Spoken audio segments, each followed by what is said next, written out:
you're seeing all of these conversions that were just, and I was thinking, okay, this is it. This is the end. I mean, we've reached it right here. I mean, with all, you can't have this kind of, and then not have the end. I mean, Jesus is going to be here anytime now. So, and then I've been hearing about the dreams, the Muslims having dreams. Yeah. You know, we knew there were no boundaries. Okay, Jesus can do whatever he wants anytime. Dreams are the best way, you know, because we're so preoccupied all the time with our stuff. You know, if all of our devices and all of these things. So when you're sleeping, to be reached that way is the best. Do you? Yeah. Well, and this is especially true with Muslims, just because, you know, with Muslims, one of the things they have Muslims have a lot of faith. It's misdirected faith, but they have faith.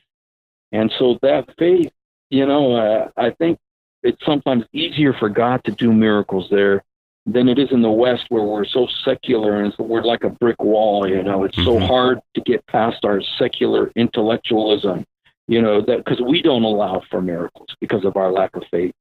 But they have a lot of faith, but it's misdirected faith, but it is faith.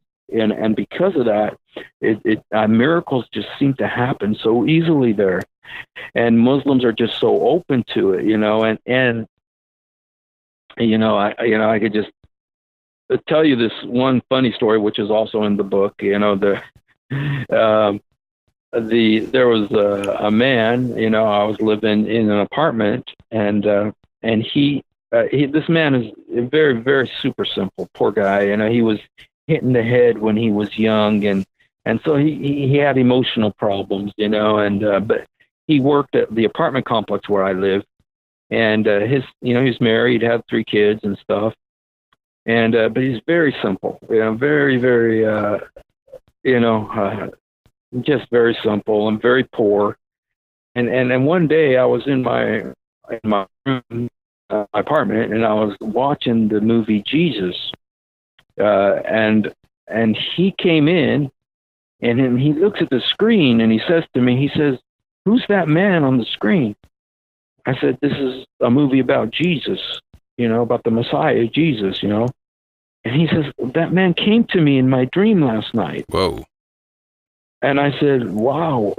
He says, "Yeah," because he was like 30 years old or so, and he was smiling. That's one thing he remembered. He says he was smiling. And then he said to me, he said, "You are my son, and I am coming soon," in Arabic. and then when he saw the picture on my TV, he says, "That's the man that was in my dream." And I said, so I told him the gospel, told him about the Lord, told him what he needed to do, and he accepted the Lord into his heart. And he felt that joy like I did when I came to the Lord. And with this man, he used to work at my apartment complex, like I said, so I would see him all the time. And he would come over to my house, and he would sit and just read the Bible.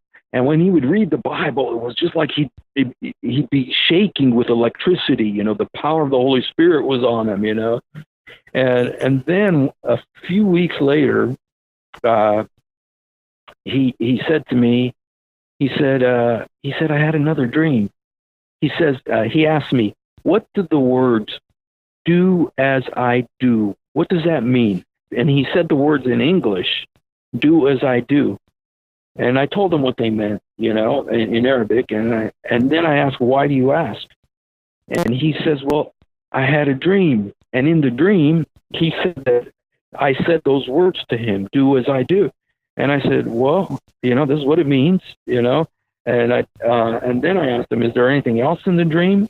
And he said that in his dream, he was doing the ablution. That's what the Muslims do before they pray. They wash their hands and their feet, and their head, before they pray. And that's like a ritual purification. And he was doing that. He was washing his hands. But then in the dream, he said that what I did is I came and I said to him, I said, no, that's not the way you do it. Let me show you the right way. And then I dunked him into a pool. And he said, "What does that mean?" And I says, well, this is the teaching. Jesus says, go into all the earth and baptize them. And so, I had him get baptized, and again, the Holy Spirit just came on him. And so, these areas that I was in, there are no Christians there. These are just the completely Muslim areas. They don't have any teaching about the gospel or anything, So, these people are experiencing things that they've never experienced, that they've never heard about before.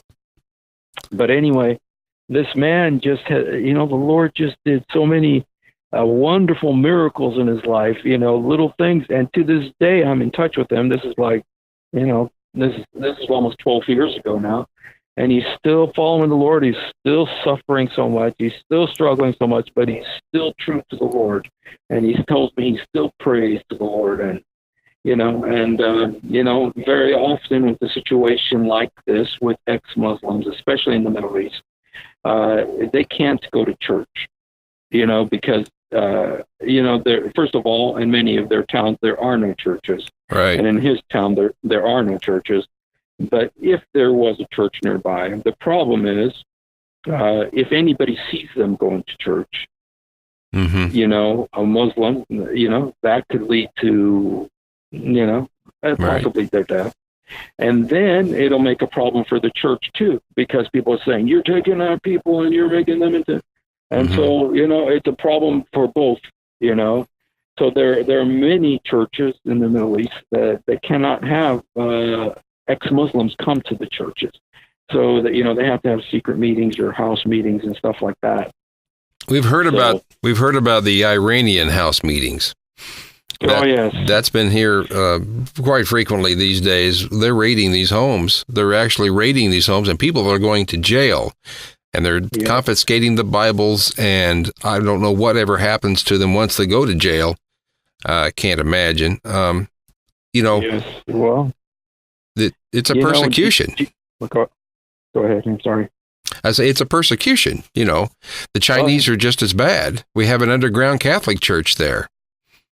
Well, Jesus said, there's one particular prophecy Jesus said to his disciples that I think it's about Islam. I know that it's not just about Islam, but I do believe it is 90% about Islam. It says, there is going to come a day when those who kill you think they are doing God's service. That is exactly what Muhammad taught. That is exactly what Muhammad taught, that it is, a service to God, to slay the infidels. I'm sure you've heard of the chapter of repentance in the Quran. It's chapter 9 of the Quran. And there's the verse of the sword, which says, slay the infidels wherever you find them, the polytheists, after the sacred months. After the sacred months means like after Ramadan and stuff. That's why if you go near Christians, they hate Ramadan in the Middle East, because afterwards it turns into a nightmare. Many of them follow those commands after the sacred months, and there's so much violence against Christians during that time. And if you were paying attention, if you were, looking this year, that ISIS, they carried out very specific attacks during Ramadan. Yes. And that's because the Quran tells them to do that. The Quran says after the sacred months, that's when you're supposed to lay in siege for them. Wherever you find them, slay them. And, and quite often you'll hear you'll hear on especially CNN and all the liberal media, which is, just a branch of the Muslim Brotherhood as far as I'm concerned. And they always are talking about this. Well, there's the protection of the people of the book, which is the Jews and the Christians. Well, look at verse 29 of chapter 9 of the Quran. It says, even of the people of the book. It now applies to the people of the book. And this is one thing that may be confusing for some people, is that you have the CNN Islam. CNN, I hate it when I see them talking about Islam. But the whole media, they've been so deceived. There was two phases in Muhammad's life. There was the Mecca phase and there was the Medina phase. during the Mecca phase, this is when he first, felt himself becoming a prophet, and he said that Gabriel came to him and everything. It wasn't Gabriel of the Bible, but the thing that came to him and gave him the Quran at the beginning.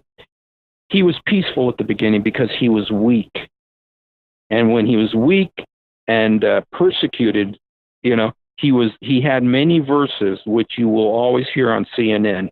For instance, you have your religion and I have mine. There is no compulsion in religion, and that, any man who kills, and the one that was spoken at the Oscars the other day was such a joke.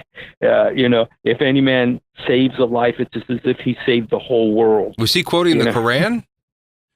He was quoting the Quran, but you got to read that verse in context, because that verse says that was not spoken to Muslims. That verse was spoken to the Israelites, because it's a quote directly from the Talmud. It's a quote from the Jewish Talmud, and it specifically says even in the Quran, if you look at it, it's chapter 5, verse 32.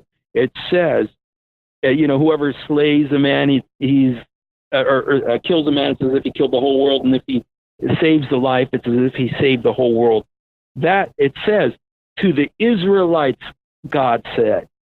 It's not to the Muslims. If you want to read what it says to the Muslims, read the next verse. The next verse says what it says to the Muslims. It says, if anybody causes evil in the land, there is only, and fights against Allah and his messenger, there is no solution except for to cut their hands off and their feet off and to crucify them. That's what's to the Muslim. Verse 33. Verse 32, which is the one that they quoted at the Oscars and the one Obama always quotes, and, is if any man saves a life, it's as if he saved the whole world. That even in the Quran, it specifically says that verse is to the Israelites, not to the Muslims. They take things out of context.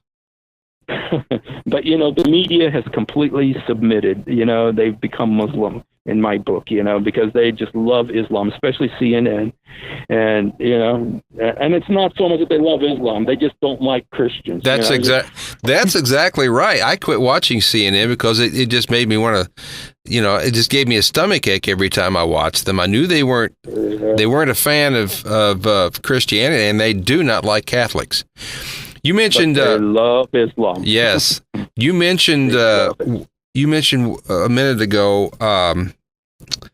what it gave Muhammad. Do you think this is satanic? Do you think this is from the dark side? Absolutely. Muhammad thought it was. Muhammad thought, I did my program today. This is what my program was about today. Is what did Muhammad think came to him when he was in that cave? It's called the Cave of Hira. This is where he, even when I was a Muslim boy, this is what I was taught, is that Gabriel of, the book of Luke, came to him and squeezed him and said, recite. Well, if you read what Muhammad said about who came to him, there's several passages where Muhammad said he was afraid that what came to him was a demon. And many times he says it was Satan himself. Yeah. Several times. Several passages. In Islam, there's the most important book in Islam is the Quran. Those are supposed to be the words of Allah himself. Okay. But the second most important book in Islam is called the Sahih al-Bukhari. This is the Hadith. And then the third most important book is the Sahih Muslim. These are the Hadith, or the discourses of Muhammad. These are the words of Muhammad the Prophet. In these books, it describes what happened in a cave. And Muhammad himself, he came running back to his wife Khadijah. And he said to her, he says, cover me, cover me, cover me. And it says that his skin was red and he was shaking violently. He even was going to commit suicide. Bam. After that encounter. There it is. Because he said he believed it was a devil, a demon. In Arabic, it's the word jinn, which is what we get the word genie from, which is the demon. And he believed he was touched by a demon. But in some passages, it says that he believed it was Satan himself that came to him. And his wife is the one who convinced him that it was an angel. and it's ridiculous what she did. But so there's no question about it. The Apostle Paul, and if you read in the Bible and the Gospel, is very clear what is Antichrist. It's very clear. John says, if anyone denies that Jesus has come in the flesh, he is Antichrist. Right. Muhammad denied that God. He denied, and it says, whoever denies the Son doesn't have the Father. You can't have the Father if you don't have the Son. If you dishonor the Son, you dishonor the Father. That's exactly what Muhammad does. If you talk to Muslims, and most Muslims are beautiful people. Right. They're victims of Islam. They're victims of Islam. They're wonderful people. That and Jesus died for them, and we need to always, Jesus died for them, which settles the issue of who they are, their value, and before God's eyes. They're made in God's image, and God loves them. And my family, my brothers and sisters are all Muslims. So, but Islam, it denies the deity of Jesus Christ. It denies the death and resurrection. It is satanic, from a satanic source, because it wants to keep people from the very source of salvation. So, Muhammad knew what came to him. But this is why you have to have so much violence. You have to force, or the threat of death. Don't you think? Well, one thing that happened in my program today that it was kind of interesting. There were times in Muhammad's life. There's a particular instance where Muhammad had this big battle. It's called the Battle of the Trench. And he fought the people of Mecca. He was in Medina. He was very strong by now. And he fought the people of Mecca. And he said, and the Jews who were in Medina, the city that he lived in, they sided with the Meccans because, they were tired of Muhammad's oppression and everything like that. But Muhammad and the people of Medina beat the Meccans. And then the Jews, because they sided with the Meccans, they said to Muhammad, listen, we made a mistake, and because we did this, we surrender to your terms, we're sorry for what we did. And these are called the Banu Qurayza. And Muhammad said, okay, go home, everybody makes mistakes. And then it says that Muhammad went home to take a bath. It specifically says this. He went to take a bath. This is in the hadith. Mm-hmm. And then Gabriel came to him, and Gabriel was mad at Muhammad. And Muhammad says, what's up, man? We won the battle, why are you mad? He says, you put up your weapons and your armor, but I didn't. I'm not finished fighting. And what does Muhammad says, what do you mean? And then it says that Gabriel pointed to where the Jews live. He says, you have to go finish them off. He pointed to where the Jews were. Mm. Gabriel, this spirit that came to him in the cave. And then Muhammad went and he took his army. They're called the Brigades of Gabriel. And they went and they killed all the male Jews, 1,000 in one day. They beheaded them all. Boy. Took the women and children and sold them. That spirit made Muhammad do that. And that's the spirit that came to him in the cave.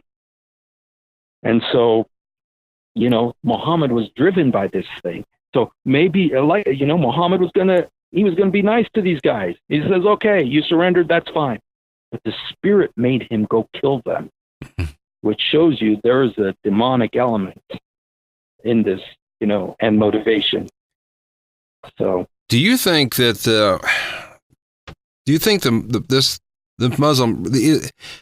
Islam in itself, you think it's collapsing, or do you think it's growing? I mean, well, they say it's the fastest growing religion in the world, if that's the case, it's not because of so many people converting. It's because they have an enormous birth rate. They have such huge families. Right. There's people with 47 kids, and they marry 4 women, and the government of Sweden is paying for it. Oh yeah, Go see what they're doing. Maybe here in America too. I don't know, but I know in Sweden, and And so, there's a huge birth rate, and there are lots of people who are being deceived by CNN,